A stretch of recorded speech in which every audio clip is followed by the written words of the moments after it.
score from 283.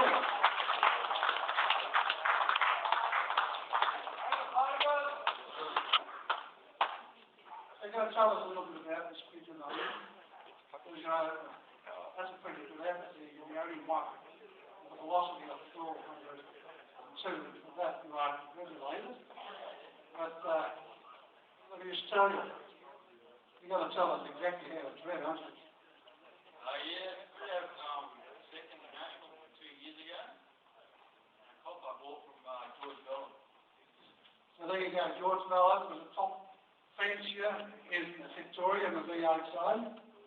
Very, very good fitting man. And second in the national on the other side. It just goes to show again, blood always tells. Congratulations. Paul Williams, Benito, where is he?